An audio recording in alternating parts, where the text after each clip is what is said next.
Bonsoir à toutes et à tous. Dans l'actualité de la situation sanitaire en Vendée, le taux d'incidence est désormais repassé en dessous de la barre des 100 cas positifs pour 100 000 habitants.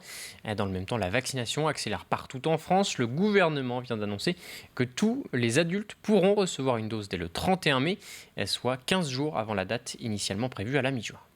L'autre point important concernant la vaccination, ça concerne le vaccin Moderna, puisque ce vaccin-là, à partir de la semaine prochaine, va basculer dans le circuit ville. Donc les médecins et les pharmaciens auront à disposition un certain nombre de doses qui vont permettre de pouvoir donner un coup d'accélérateur et donner plus de facilité à la population pour se faire vacciner.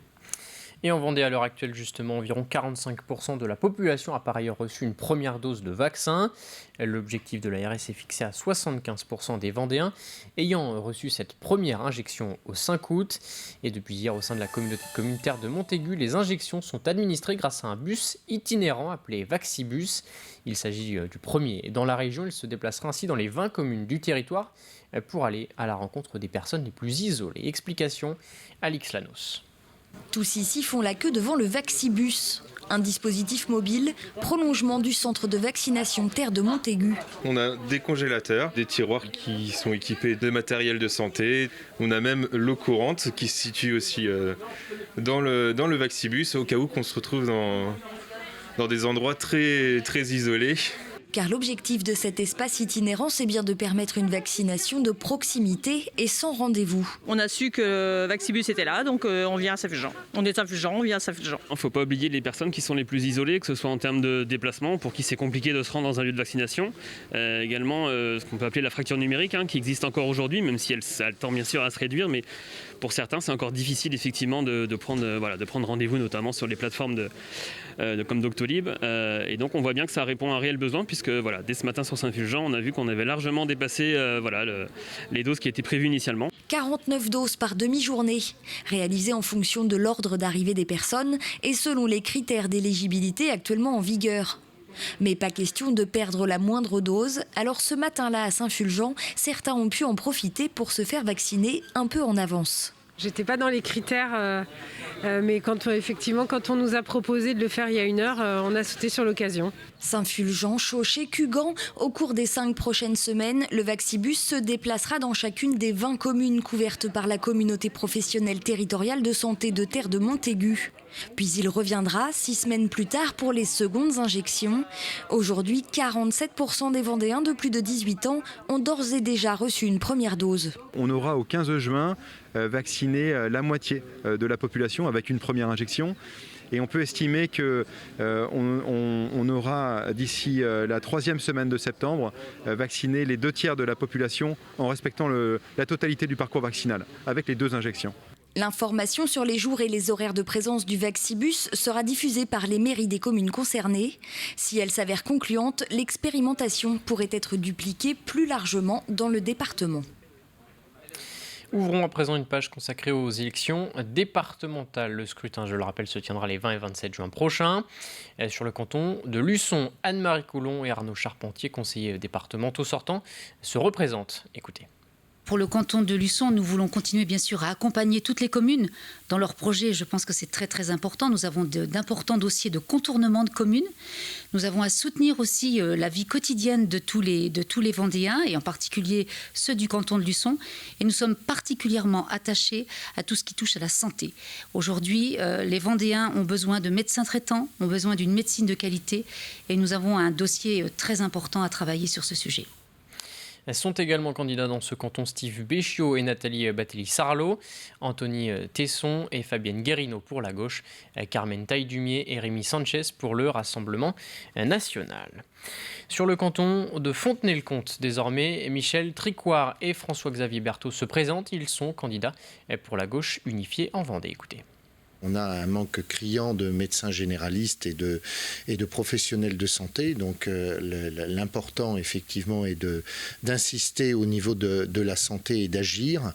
Ensuite, il y a énormément de sujets. On va avoir la jeunesse, avec notamment la rénovation des collèges de Saint-Hilaire-des-Loges et de Benay, qui ont besoin énormément d'une bonne rénovation.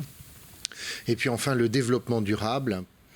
Également candidats dans ce canton, Bertrand Matonneau et Francine Aldebert pour le Rassemblement national, Dominique Vérac-Griot et Christian Henriet, candidats LREM, Gilles Simon et Susanna Grondin avec une liste de gauche, ainsi que Stéphane Guillon et Leslie Gaillard, soutenus par la majorité sortante. Dans le reste de l'actualité, parlons du Vendée Globe. 4 mois après l'arrivée des premiers bateaux que vous aviez pu vivre en direct sur TV Vendée dans la nuit du 27 au 28 janvier dernier, l'heure est désormais à la remise des trophées de cette 9e édition. Une cérémonie que vous pourrez également suivre en direct sur notre antenne et sur YouTube à partir de 15h. Les précisions sur cette cérémonie à huis clos et sur l'actualité des skippers avec Aurélien Huard qui était sur ce plateau ce midi. Cérémonie qui se déroulera aux Atlantes, au Sable d'Olonne, avec les 33 skippers. Tous les skippers sont annoncés pour cette cérémonie. En effet, cérémonie un peu particulière, à huis clos, pas de public, ouvert uniquement aux officiels, aux organisateurs et à la presse. Pas de défilé non plus, comme c'était l'habitude, ni de feux d'artifice.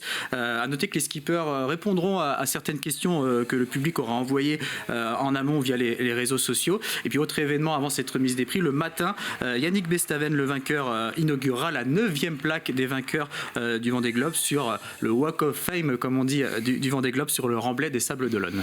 Alors avec cette remise des prix, on a bien compris, le Vendée Globe 2020-2021, c'est terminé. Place à d'autres projets pour les skippers. La page de cette 9e édition va être définitivement tournée. C'est l'épilogue de ce Vendée Globe 2020-2021. Et en effet, la plupart des skippers ont déjà tourné la page en se projetant sur d'autres courses, sur d'autres projets. On en retrouve certains dès le 28 mai, dans une semaine à Lorient pour le départ de la course Ocean Race Europe, une course en équipage. On va y retrouver notamment Thomas Ruyant sur son bateau Lingdot qui embarque avec lui Clarisse Kremer. Louis Burton sur Bureau Vallée 3 participera également en compagnie de la Britannique Pip Air. Nicolas Troussel sur Corum l'épargne qui lui avait été contraint à l'abandon sur le Vendée Globe sera également au départ de cette course. Et puis pour beaucoup de skippers, le prochain grand objectif ce sera la Transat Jacques Vabre au mois de novembre en duo. 14 skippers de ce Vendée Globe y participeront et là on est dans la période des annonces de co-skippers.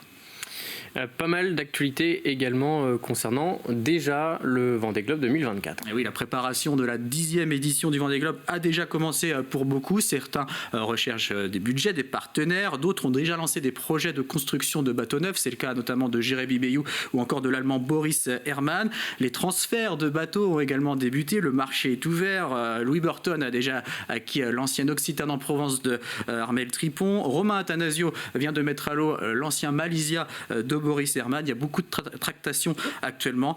Donc en effet, ce week-end, les skippers auront une dernière fois la tête tournée vers le 9e Vendée Globe, mais leur esprit est bien sur la 10e édition. Une cérémonie à suivre donc à partir de 15h demain sur TV Vendée et sur YouTube. Et puis autre information annoncée aujourd'hui par la SEM Vendée et la ville des Sables d'Olonne, des festivités publiques dédiées au Vendée Globe pourraient avoir lieu le 25 septembre prochain, si les conditions sanitaires s'améliorent.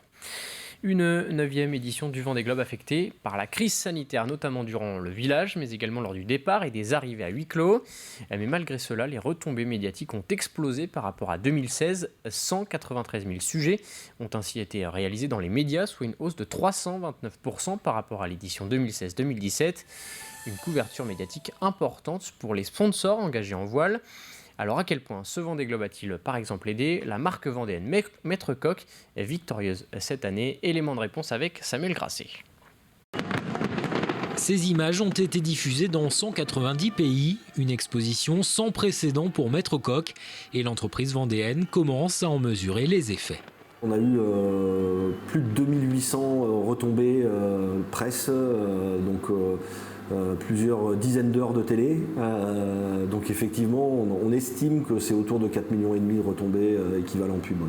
Sans compter les retombées en termes de ventes pour la marque, des ventes plus difficiles à évaluer cette année en raison du contexte sanitaire. Mais l'entreprise vendéenne sait que le Vendée Globe a eu un effet positif auprès des consommateurs. Notamment sur notre cœur de cible, puisqu'on a quasiment doublé notre notoriété spontanée sur notre cœur de cible, qui sont les ménagères de 25 à 49 ans et ayant des enfants. Et c'est ce que Maître Coq recherche avec ce sponsoring dans la voile, booster l'image de la marque, mais aussi insuffler une dynamique dans l'entreprise auprès des salariés. En l'espace de 2 Vendée Globe, on a recruté plus de 800 CDI, puis on continue. On a pour ambition de recruter encore 500 personnes sur les 3 ans à venir. Donc ça veut dire qu'il faut aussi que via l'image du bâton, on donne envie aux gens de venir nous rejoindre. Et ça, je pense que c'est quelque chose qu'on a plutôt réussi par l'image que l'on a pu donner de l'entreprise, par les couleurs du bateau, par la volonté du skipper, par sa niaque sur l'eau pour pouvoir aller chercher la victoire. Des valeurs que Maître Coq aimerait continuer à partager avec Yannick Bestaven. Leur partenariat se termine à la fin du mois de juin. Des discussions se poursuivent pour la suite. Puis on travaille avec lui pour voir justement si on l'accompagne ou pas. Donc il y a un certain nombre de solutions à trouver.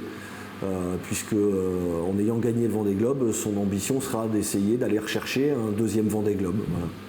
Donc on travaille sur des solutions pour pouvoir lui permettre de ça et puis d'essayer de l'accompagner peut-être un peu plus largement qu'avec Maître Coq, mais peut-être avec le groupe LDC. La décision dépendra de l'adéquation entre le projet sportif et le partenariat financier. Ces 4 dernières années, Maître Coq a engagé environ 4,5 millions d'euros pour accompagner Yannick Bestaven vers la victoire. Et puis toujours à propos du Vendée Globe, direction l'école Sainte-Anne-des-Puys à Montournai.